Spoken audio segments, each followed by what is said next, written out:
Olá, minha amiga, meu amigo.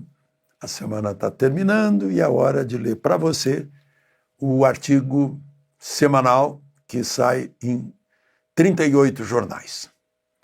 Sai, em geral, na quarta-feira. Vou ler para vocês comentando o assunto. Portanto, vamos em frente. Não esqueça de se inscrever e, ao final, de deixar o gostei ou não gostei. Vamos, então, à leitura do artigo com comentários nas entrelinhas.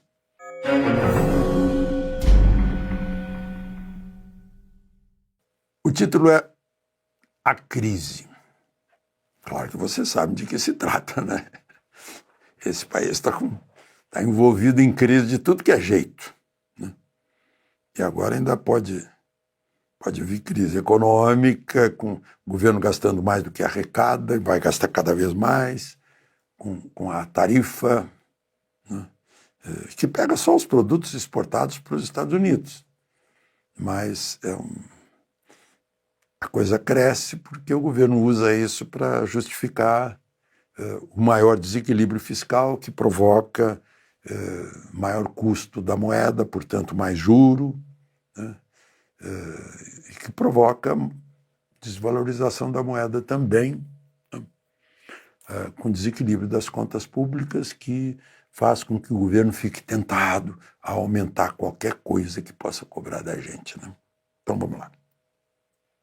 O Brasil foi desorganizado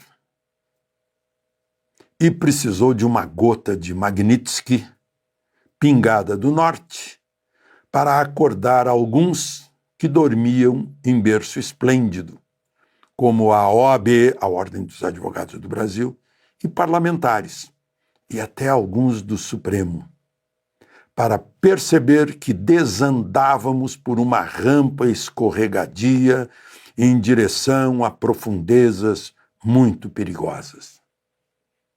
Esse pessoal não está percebendo.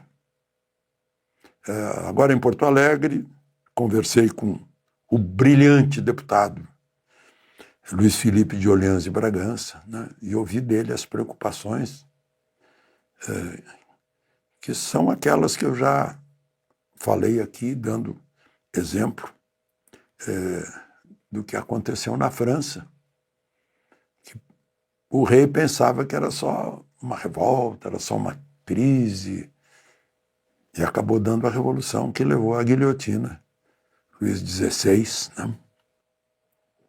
Acabo de ouvir uma palestra de um brilhante constitucionalista a nos lembrar, olha, que Luís XVI, reagindo ao que pensava ser apenas revoltas, mas quando percebeu a realidade, era a revolução a cortar cabeças, inclusive a do rei. A gota do norte talvez nos tenha agitado a tempo, evitando algo bem pior que tempos de tirania que ainda estão nas preliminares. Vocês têm notado, né? Como Brizola mostrava essa figura, né? Sopa quente se come, vai se lambendo pelas bordas. Quando quer se tomar um país, se tirar a liberdade de um povo, vai devagarzinho para o povo não notar. Para o povo agir como aquele sapo na panela quente. A panela vai esquentando devagar e o sapo não nota o aumento da temperatura até que morre assado, né? Morre na fervura da água, né? Esse é o problema. A frase não é minha, é uma frase usual.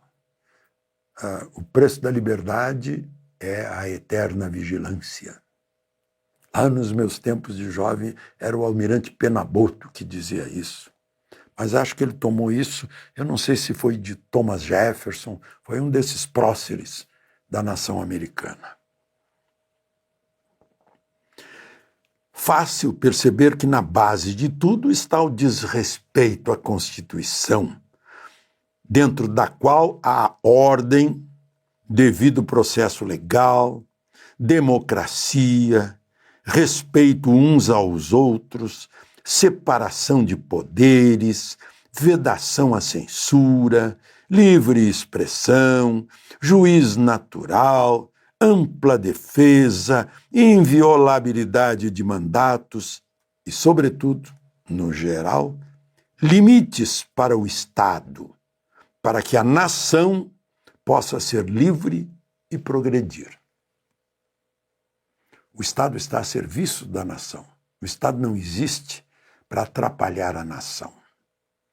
Existe para manter a liberdade de crescer, de enriquecer, de abrir emprego, abrir atividade, transacionar, divertir-se, reproduzir-se, pôr os filhos nas escolas, usar bons hospitais, ter segurança pública. Isso é dever do Estado. Ele existe só para isso. Essa é a razão da existência do Estado.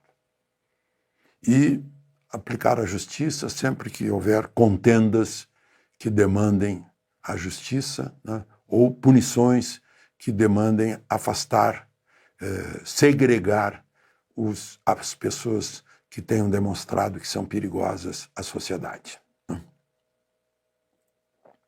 Bom,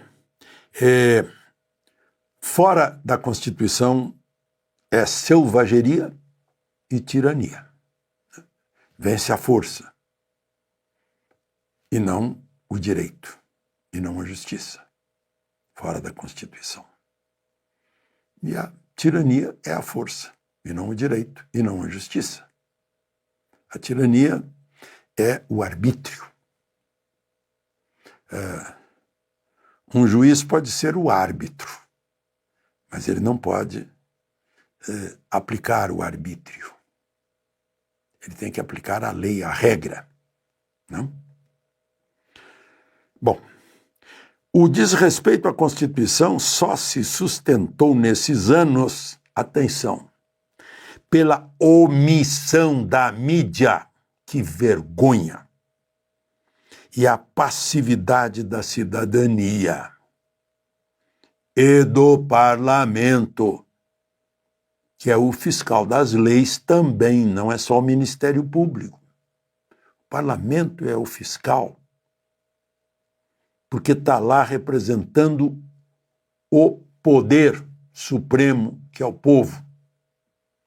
Cada deputado, cada senador representa seus eleitores, senador representa seu estado.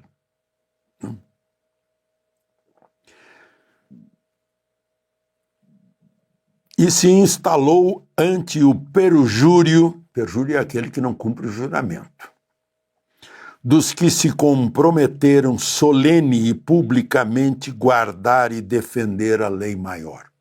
Presidente da República, deputados, senadores, ministros, juízes, todo mundo se compromete, jura cumprir a Constituição. Não? O julgamento de Dilma foi o significativo começo disso tudo, dessa queda ladeira abaixo. Lá, o presidente do Supremo permitiu ou sugeriu rasgar o parágrafo único do artigo 52 e o Senado referendou, na sua maioria. Juntos traíram seus juramentos e a própria Constituição. Quem usou o verbo trair para eles, eu me inspirei no primeiro que usou, foi o doutor Ulisses, no dia da promulgação, que disse: quem trai a Constituição é um traidor da pátria. Triste profecia do doutor Ulisses. Passado aquele boi do julgamento da Dilma, passou a boiada. O Supremo criou o inquérito do fim do mundo. Eu pus aí, entre aspas, que esse título, respeite-se, o direito de autoria é do ministro Marco Aurélio. Sem Ministério Público, iniciou um inquérito sem Ministério Público e com ele agiu como vítima, polícia, promotor, juiz, executor. E foi uma caixa de Pandora. Caixa de Pandora, lá na mitologia grega, de onde saíram todos os males do mundo, foi abrir, foi ter a curiosidade e os males saíram. Saiu de lá os males do Brasil, saíram de lá. Fez censura e censura prévia, legislou e, enfim, foi desviado da guarda da Constituição e declarado tribunal política pelo seu próprio presidente Barroso. Não sou eu que estou dizendo. O presidente Barroso que disse pela primeira vez que foi feita essa transformação, que isso, segundo ele, seria um progresso. Com isso, invadiu os outros poderes. Bolsonaro foi impedido de escolher seu chefe de Polícia Federal pelo Supremo. O Supremo chegou a determinar quantas gramas de droga a pessoa poderia carregar sem incorrer em crime. Isso é com o Congresso. O Imposto sobre Operações Financeiras, o IOF, declarado ilegal pela maioria do Congresso, foi ressuscitado como legal pelo ministro Moraes. Versus Congresso. Mais forte que Congresso. Como poder político e não como juízes, ministros do STF passaram a dar entrevistas, expressar opiniões que antecipam sentenças. O Estatuto da Magistratura é claro sobre isso. Jamais juiz pode sair a falar por aí antecipando as suas opiniões sobre casos que todo mundo conhece. No caso aí, Bolsonaro, 8 de janeiro. Último parágrafo. O Congresso, casa política, encolheu-se, mal conduzido. Não cumpriu nem sequer a obrigação de zelar pela sua competência prevista no artigo 49 da Constituição. Quando os limites do Estado de Direito foram rompidos, o grande irmão do Norte percebeu que iria se formar uma nova Venezuela e avisou: censores da expressão aqui não entram, e suspendeu vistos. Depois decidiu que quem fere direitos humanos básicos merece a Magnitsky.